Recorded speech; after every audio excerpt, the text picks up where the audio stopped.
I'm learning more, and then I can, and hopefully I can instill some of that interest in you. So where did roses begin? Um, there are basically three major upper tier categories of roses: species roses, old garden roses, and then the modern roses. And then within each, there's a variety of different subclasses. But that's kind of the big picture. So first, I'm going to talk a little bit about species roses, but a little trivia on roses. um, as roses initially evolved on their own, and then with the help of humans, the fragrance of roses also evolved and changed. Archaeologists discovered rose fossils that date back as far as 30 plus million years ago. In 41 BC, it's known that Cleopatra covered her bedroom floor with roses as a lure to her suitors. The ancient Egyptians bathed in rose water and scattered rose petals to make their rooms sweet smelling. Fewer nations had more love for the roses than the Romans. Thick layers of Roman rose petals were used to carpet the floors of banquet halls. Documents dated to 59 AD suggest that Romans grew flowers in vast plantations and local hothouses to ensure a year-round supply of medicinal extracts, cooking ingredients, and ornamentations. Roses were also used in medieval times, 500 to 1500 AD, for medicinal uses and to mask offensive odors. So roses have been around for a long time. Parents to all the roses are species roses. To think about what a species rose is, you think of wild roses. Species roses are the wildflowers of the rose world. These are the roses that haven't been hybridized, which means crossbred with other plants. The species of the genus Rosa came from 4 areas in the Northern Hemisphere where they have been found growing wild. These areas are Europe, Asia, the Middle East, and North America. There's currently no evidence that species evolved naturally south of the equator. These roses are generally single bloom, meaning they bloom only once a year, have 5 petals, and are almost always pink. There is some disagreement about the number of species roses. According to Wikipedia, there are lumpers and splitters. To the splitters, there are 320 to 350 species of roses. For the lumpers, they have 30 species. For the extreme splitters, they have over 4,266. So I've listed here 21 of the most prominent or well-known species, but I digress a little bit. There are original species that are no longer available or they're extinct, but their natural hybridized progeny live on. 2 of those are Rosa damascena and Rosa centifolia. Both of these are roses have a form that is double rose. It's a double rose, unlike most species roses. And we'll see some of those. Here's some photographs of species roses. Some of those species roses listed on the previous page. I didn't do all of them, but you kind of get the sense, yeah, 5 petals, mostly pink or pale white, some of them maybe pale yellow. The only one that's really different is Rosa chinesis here on the bottom left, which has more petals, but they're all still available today, all of these. Rosa virginiana is from North America. Most of the others are from Europe and Asia.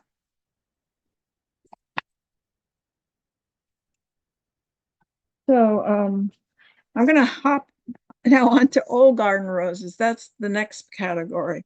And interestingly, if you look at Rosa gallica officinalis, which is a sport of Rosa gallica, you can look, I'm going to look back at the last slide and see Rosa gallica on the top row, second from the left.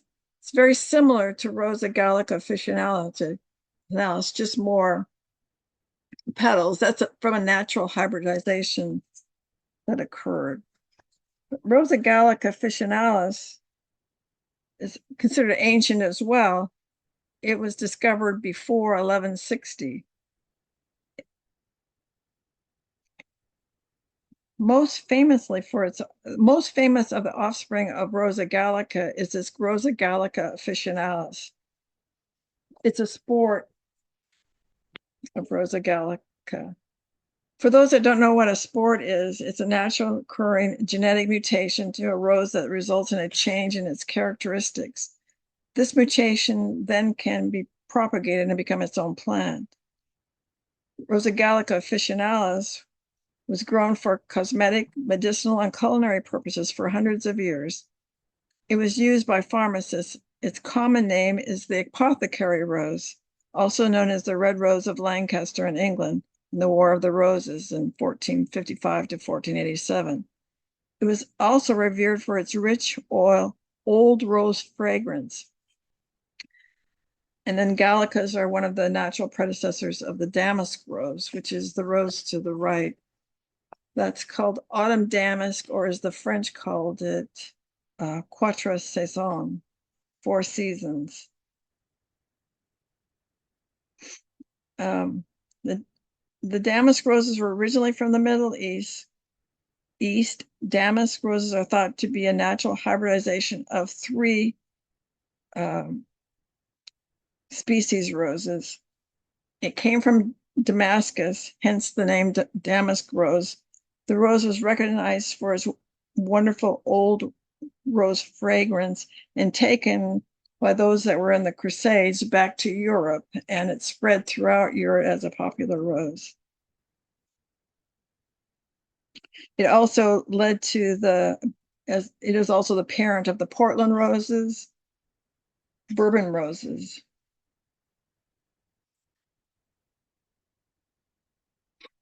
Okay, and quatre saisons means that it was 4 seasons. It was the first rose of the damask roses that was had more than one bloom. That was a big deal. Prior to this, most all of these species and old garden roses to this day are only once blooming. Then we have the Alba roses, and according to Peter Beals, have some uncertainty about their origin. Their foliage, fruit, and stems are rather similar to Rosa canina, supporting the thought that they are derived from the species, the other parent being either Rosa damascena or Rosa gallica. Albas that I know of are quite large and generally white. But according to Peter Beals, few other roses can match their refinement of texture and quality of perfume. All are of pastel shades from pure white through to clean pink. And then on the right, I have a centifolia. That's another old garden rose that's popular, mostly because of its cabbage rose form. The rose shown is Fanson Latour. And I should have mentioned that Alba semiplena is on the left. That's the Alba, a good representation of an Alba. During the 15th and 16th century, rose growers began to breed and alter varieties such as Rosa damascena and the Middle Eastern cousin, Rosa centifolia. The Dutch were early pioneers, and modern research has shown that at least 4 species of wild rose can be found within the makeup of Rosa centifolia.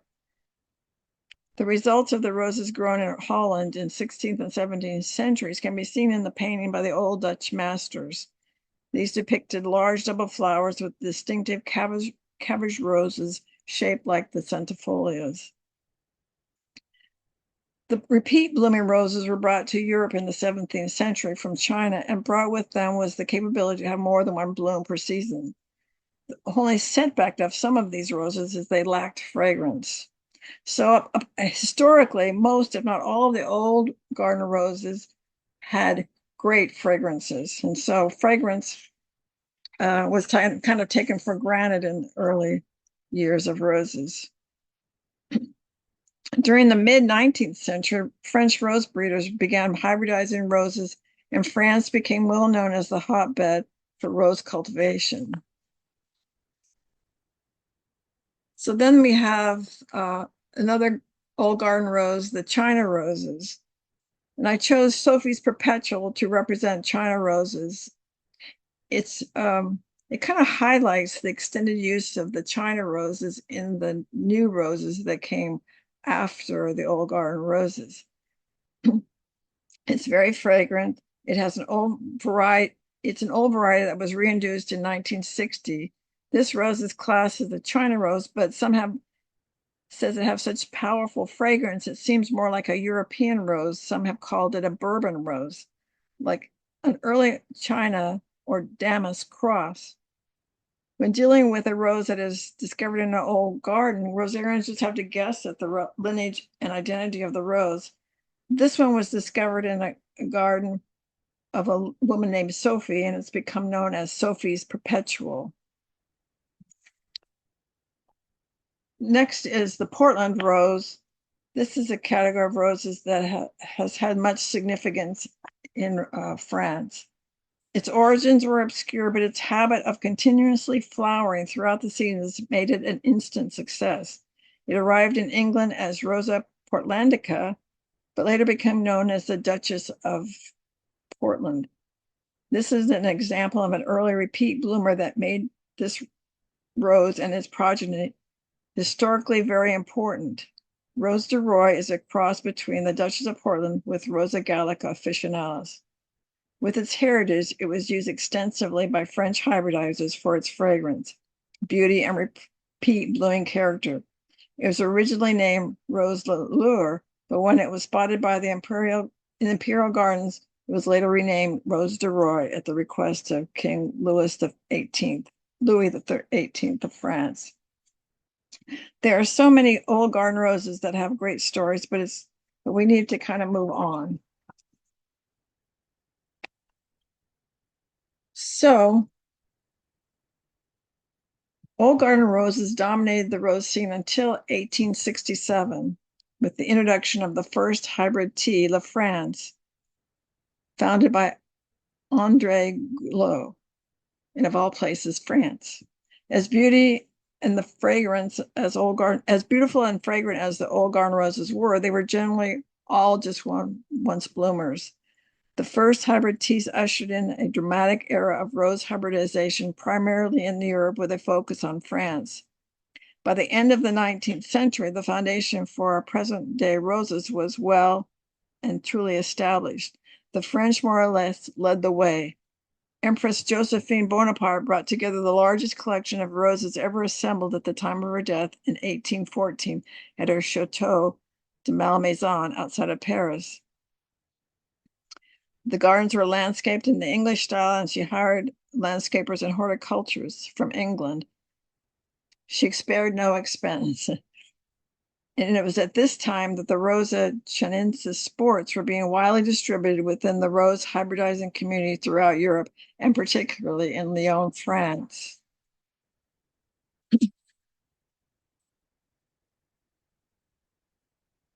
So, let's see. So now we're into the modern roses, which in the United States means grandifloras, hybrid teas, floribundas, which are all repeat bloomers, benefiting from the introduction of the China rose. So with the advent of these new modern roses, there was a tendency to focus on things other than fragrance, repeat blooming, bud and flower form. If you look at the hybrid teas and the grandiflora here, you see a long ovoid center with a long ovoid bud associated with it. That was appreciated and pursued. Also disease resistance, color. The colors kind of blossom too with the advent of the yellows. You've got the oranges and other colors. Apricot. My sense is that fragrance just got a bit lost in the plethora of rose hybridization that took place in the mid to late 19th century. The introduction of the hybrid tea in 1867, which has a beautiful form, the rose of France, is bred from a tea rose and crossed with a hybrid perpetual.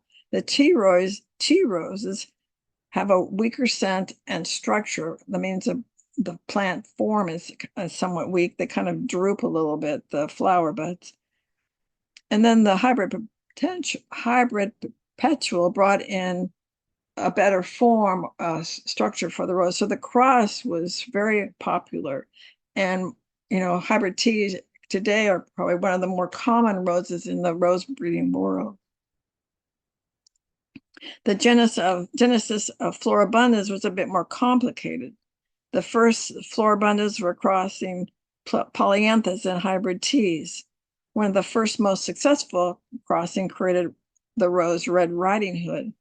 Later in 1924, Elsa Paulsen was the rose Elsa Paulsen was hybridized by Danish hybridizer Dines Poulsen. The first grandiflora was Queen Elizabeth. It began with a cross of a floribunda and a hybrid tea. Queen Elizabeth was introduced in 1954. Queen Elizabeth is a beautiful rose, very large, very tall, very large buds. But fragrance wasn't a priority. It has a kind of a moderate tea fragrance. The other aspect of fragrance that should be mentioned here is that rose fragrance is a recessive gene. The dominance of recessive genes is bound to result in a slightly weaker plant, one that in which roses that have had the recessive gene bred out are generally more disease resistant.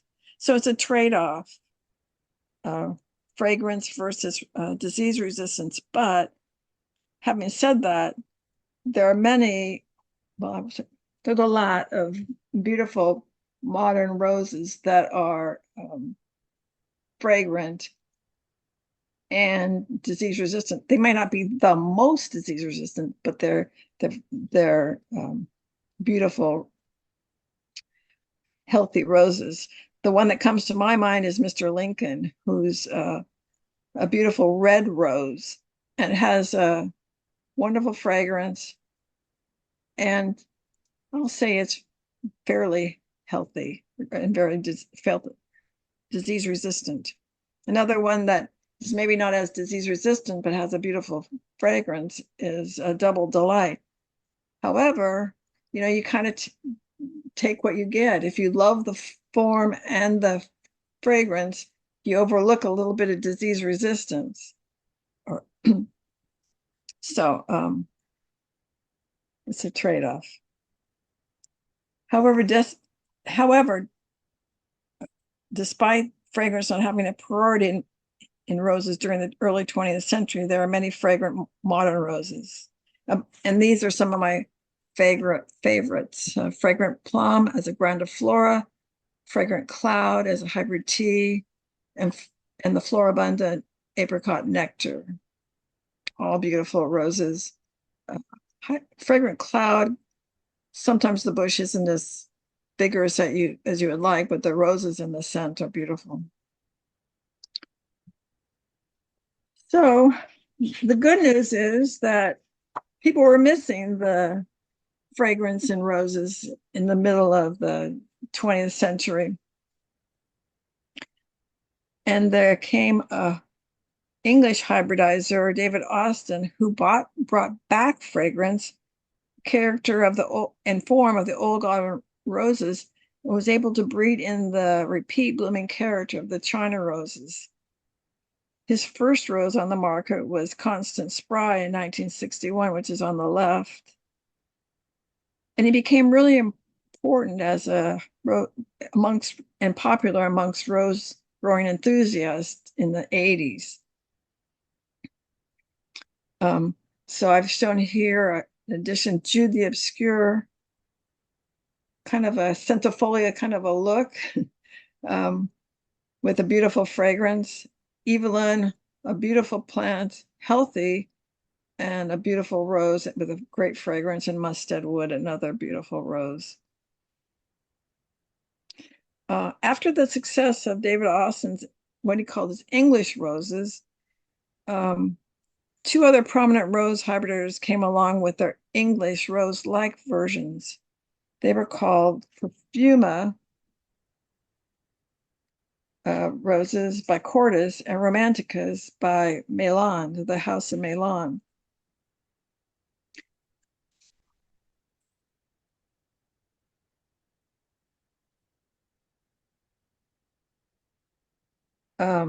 I've shown here from the House of Maryellen, Francis Maryellen in 1996 came out, and they were like maybe 10 years behind David Austin.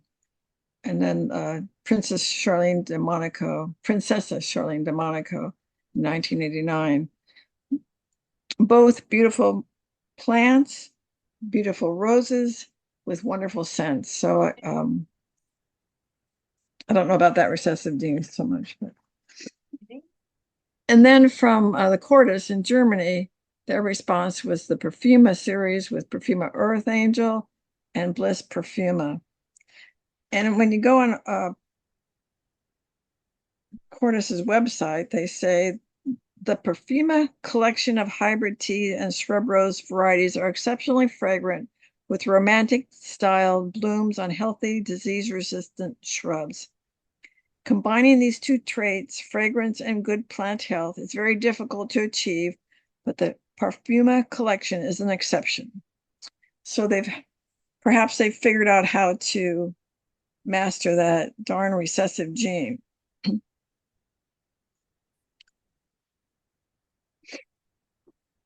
And again, because of the popularity of David Austin Rose, others within the United States have also tried to bring back fragrance. Weeks Roses and Jackson Perkins are two of them that have also tried to bring back. But I don't think they have a series like David Austin and Maryellen and Cordes. Yes. So you may ask, where does the fragrance come from in the roses? Like many flowers, the rose primarily releases its scent to attract pollinators. These fragrances are produced when oil-based compounds consisting of alcohols and sugars evaporate from the petal. While much of the fragrance comes from the petal, the musk fragrance comes primarily from the stamen. So the stamen is here, and it consists of the anther here, these little bulbous things on the end of the filament, which are here.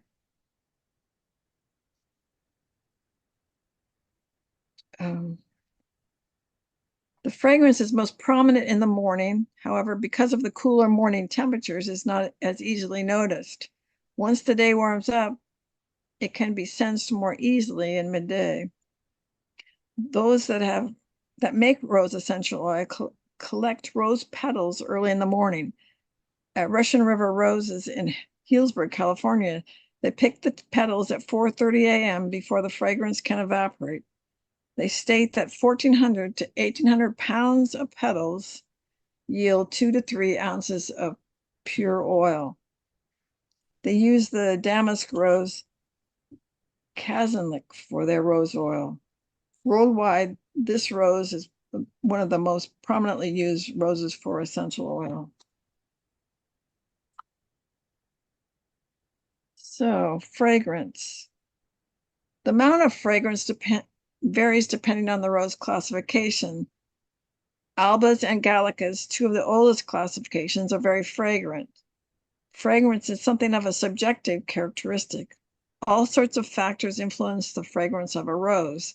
It's said in addition to the rose type, soil pH, water, humidity, time of day, season of the year, and even their geographical home. In addition to the inconsistency of fragrant identification,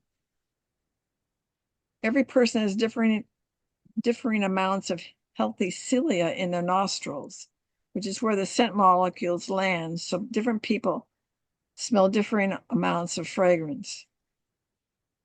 Rose experts search for ways to describe the subtleties of aroma. Michael Marriott, a hybridizer who works with David Austin, who has been referred to as the rose nose, has the unenviable job of detecting the fragrance of Austin roses and describing their fragrance on David Austin's website and in their catalogs. Michael Marriott and David Austin came up with these 5 fragrances that they claim exist singly or in combination in David Austin roses, and these are old rose fragrance, tea fragrance, musk fragrance, fruit fragrance, and myrrh fragrance. And so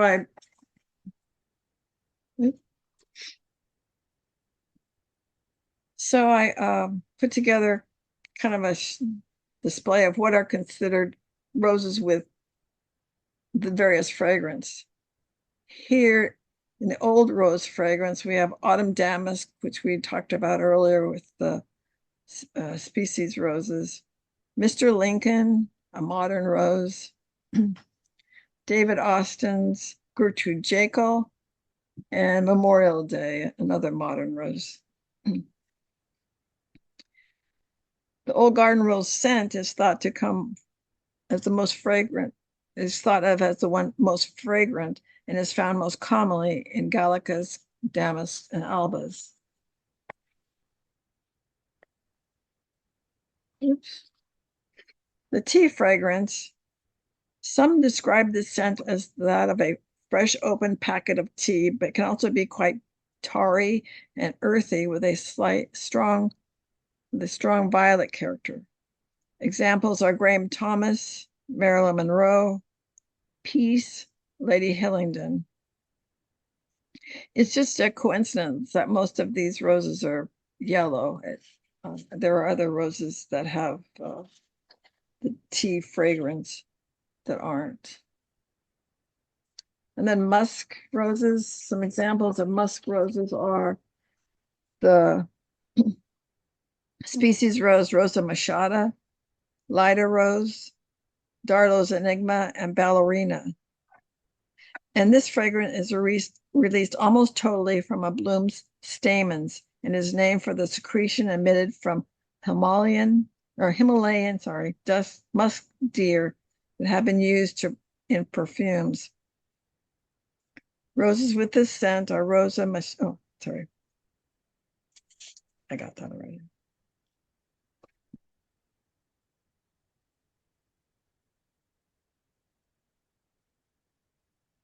So the fruit fragrance. It's not surprising the roses can have fruit-like aroma, as many fruits such as apple, pear, raspberries, apricot, peach, strawberry are in the same Rosaceae family as the rose. This fragrance can be quite complicated and changeable over time. Examples here are Fragrant Cloud, Heaven on Earth, Abraham Darby, Jude the Obscure, and Double Delight. There's that Double Delight. Then the myrrh fragrance. These are all David Austin roses. And it's myrrh is kind of an unusual fragrance. Some like it, but others find it unpleasant. It is reminiscent of sweet anise and has nothing to do with the myrrh of the Three Kings. It came from the name for the herb sweet Sicily, Myrrhis ororata. So we have Belle Story, Chamora, Fair Bianca, and Constance Spry. And if you're interested in this particular type of fragrance, the myrrh, you probably only will find it with the David Austins. It's not very common elsewhere. So above are all the areas that are currently making rose oil. However, 70% of those, the rose oil that's made comes from Bulgaria, which is here, Turkey, and Saudi Arabia here. Rose oil is the essential oil extracted from the petals of various types of rose. Rose ottos are extracted through steam distillation, while rose absolutes are obtained through solvent extraction. The absolute being used more commonly in perfumery. The production techniques originated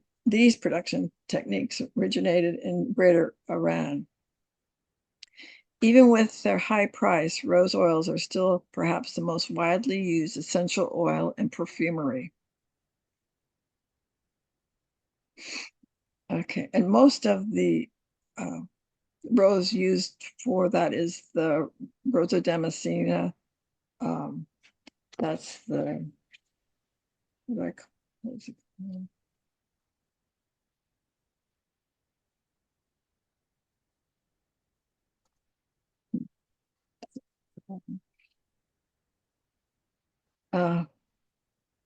Even though those three countries are 30 or 70% of the rose oil market, the remaining areas in pretty much all these countries around those countries, up to Croatia,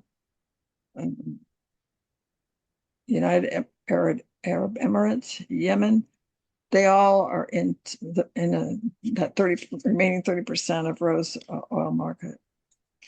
The rose centifolia, the cabbage rose, is also used in rose oil production, which is more commonly grown in Morocco, on the west coast of Africa, Egypt, and France. So, rose oil, how do we get rose oil? Or rose, there are three main methods of extracting the oil from the plant material. Steam distillation, which produces an essential oil, which is called rose otto or attar of roses. Solvent extraction, which results in an absolute called rose absolute. And then there's a third method called supercritical carbon dioxide extraction, yielding a concrete that may be marketed as concrete, absolute, or CO2 extraction. So what you're looking at is really steam distillation. Here's the 1,400 to 1,800 pounds of petals that go in with water into a large still, and traditionally copper, and it's filled with water and roses. Then the still is fired for 60 to 105 minutes. They don't really mention the temperature. The vaporized water and rose oil exit the still. Yeah, I guess through here on this one, and I'm not sure the piping on this one, whether it goes, I think it would go up, but I can't quite see it. And enter a condensing apparatus and are then collected in a flask. The distillation yields a very concentrated oil, direct oil, which makes about 20% of the final product of the whole process. The water, which condenses along with the oil, is drained off and redistilled, perhaps repeatedly, in order to obtain the water-soluble fractions of the rose oil, such as phenethyl alcohol, which are a vital component of the aroma and which makes up about 80% of the oil. The two oils are combined and make the final rose attar. Rose attar is mobile in room temperature and is usually clear or light yellow in color. It will form white crystals at normal room temperature, which disappears when the oil is gently warm. The essence has a very strong odor, but it is pleasant when diluted and used for perfume. If you'd like to see steam distillation process in action, go to Russian River Roses in Hillsburg in May. The next process is solvent extraction. In the solvent extraction method, the flowers are agitated in here in a vat with a solvent such as hexane, which draws out the aroma compounds as well as the other soluble substances such as wax and pigment. Extract is subjected to a vacuum process which removes the solvent for reuse. The remaining waxy mass is known as a concrete. The concrete is then mixed with alcohol, which dissolves the aromatic constituents, leaving behind the wax and other substances. The alcohol is low pressure evaporated, leaving behind the finished absolute. The absolute may be further processed to remove any impurities that are still present from the solvent extraction. Rose absolute is a deep reddish brown with no crystals. Due to the lower temperatures in this process, the absolute is more faithful to the scent of the fresh rose than the auto. And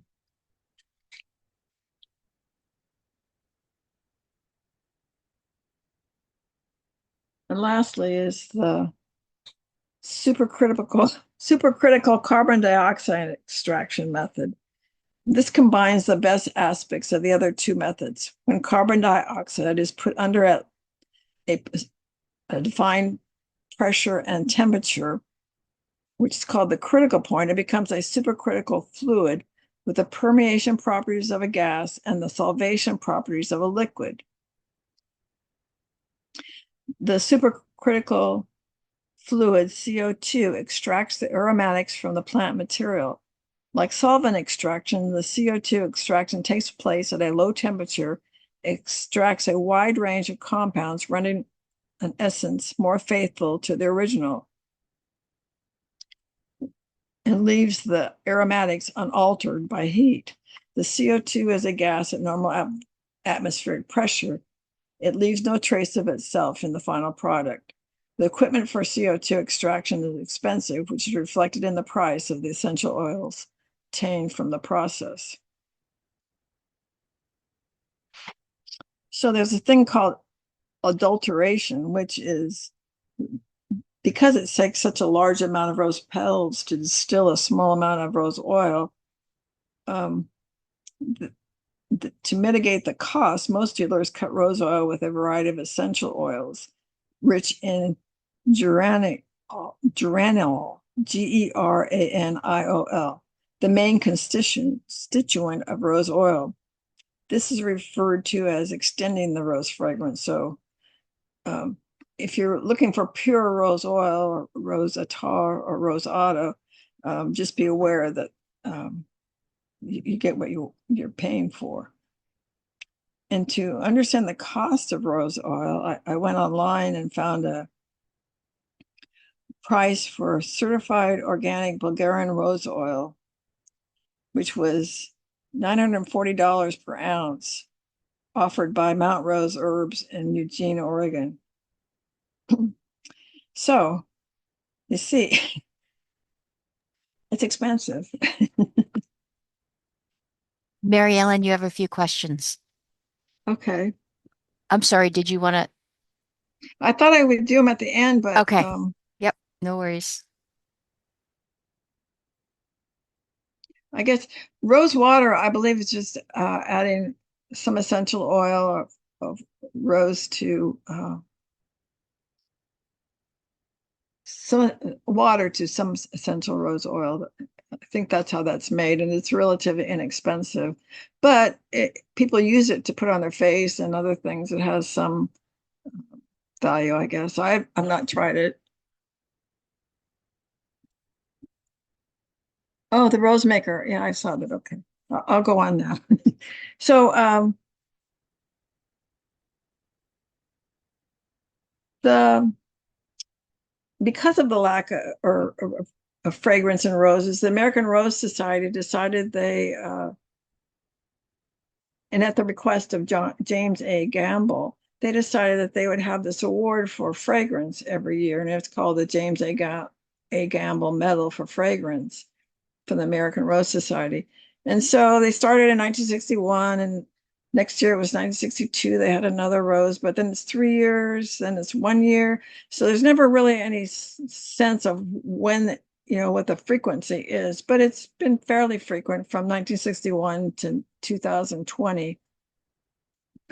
And all those, and I'm aware of most of those roses, and they are beautiful roses. They are fragrant. Um, and I think they would all make great selections if you were um, out to buy roses. It's a good place to start. The other aspect of most of the United States roses that are identified here, because there's roses from Germany, France, New Zealand, Great Britain as well that have won this award.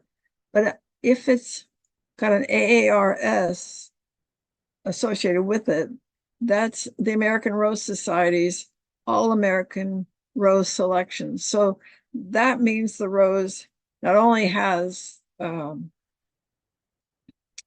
fragrance by the recognition for fragrance, but it's also a good hardy rose that's you know received a reward for it as a rose rather than just its fragrance. So that's something to look at too. And so you can get that off the ARS website if you're interested. I wrote them here. I can hand them out if you're interested. So all I wanted to say was, did I answer my question? And I think I did. I think I realized that in the breeding process, fragrance just got lost. It wasn't in it was in all the early roses, the old garden roses, the species roses. But then when they brought in the Chinas to hybridize, and they got crazy about having the form and the repeat blooming, the fragrance just got lost. And then fortunately for people that love the fragrance in roses, it was able to come back with with the James Gamble Award, recognizing it as an important quality of a rose. And as David Austin, his English roses, and the Melance Romanticas and Cortis's Perfuma roses.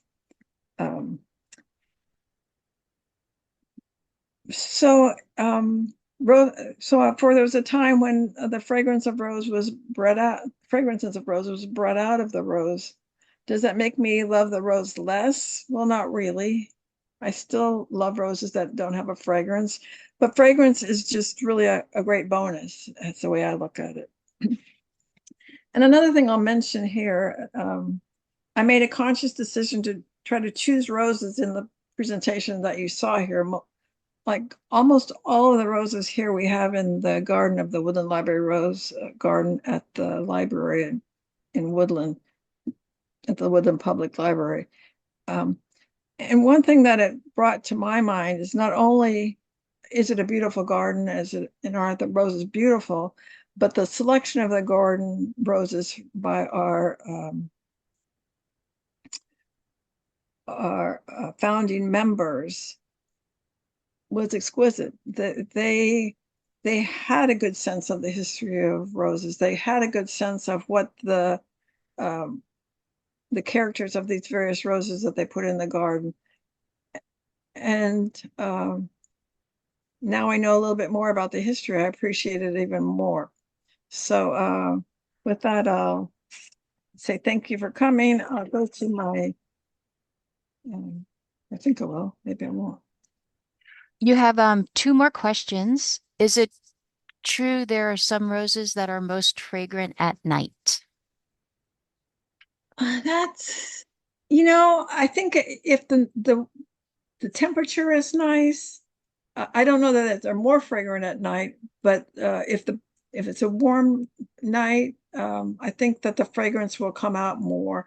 If it's unless it's really, really hot, then it's already evaporated by the time it got to evening. But if it's a cool enough day and the night warms up, I think that's, but I don't know that anyone is any more fragrant at night than they are in midday. It's a kind of a temperature thing, I would think. Fragrance just evaporates off of the rose petals, and I can't myself see why it would be more fragrant at night unless the temperatures would allow. Any Um, recommendations for climbing rose that is fragrant and repeat bloomer? ooh, fragrant, claiming bells, fragrant. Um, well, the one of my favorite roses that we have in the garden at the library is it's called Eden, and it's also called Pierre de Ronsard. It's pale white with kind of a cabbage form. It has a little pink on the tips of the each of the petals. It is stunning. It's a repeat bloomer and it's fragrant. That would be one of my suggestions. The other one that's really, really great. Now we could be here for a while. Polka. Polka is Mayland's Romantica series climber, and it's kind of a apricotish with a little bit, and it's very vigorous. Yeah, you wouldn't go wrong with polka. And for um, roses that tolerate the shade a little more, that's generally we recommend the hybrid musks. Uh, I have to try to think of it. Ballerina is one. Uh, I think. Well, my memory is failing me at the Eh, moment, but look at hybrid musk because they tolerate more shade. If you look at the library of the Woodland Public Library, we put on the north side of the library, all those are mostly all hybrid musks. And that's because there's like these huge trees that kind of filter the light and they do well. What about the Cecil Bruner for climbing and smell? Hmm. It's a China. I I don't know that how fragrant it is. It's a beautiful rose. Um, you have to be careful that our Cecil Bruner only flowers once a year, Yeah. but other Cecil Bruners, you have to research it a little bit. Will will repeat bloom. And I just have to ask you, what's your favorite rose, Mary Ellen? Oh my God, it changes. What is it right now, like today?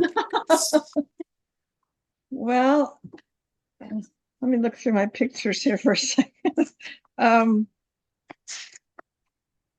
Well, I love Evelyn. Evelyn, if you want a beautiful, it's apricot flower, healthy rose, David Austin. The fragrance is gorgeous. I think anybody should like Evelyn. Okay. Uh, All right. Thank you so much. That was wonderful. Thank you. What an you're expert. welcome. I don't, thank you. Yeah, thank you, Mary Ellen. That was great. Who knew that you could take a deep dive into a topic like that and it would be fascinating. Um, just how much there is to know about the fragrance of roses. Yeah, and I don't know it all for sure, but Well, I think I've kind of realized that there's a lot more I need to know, so that's good. well, you obviously have a good start. That was a tremendous amount of research to pull all the Thank you. pictures and all the difference. And and the history was really fascinating.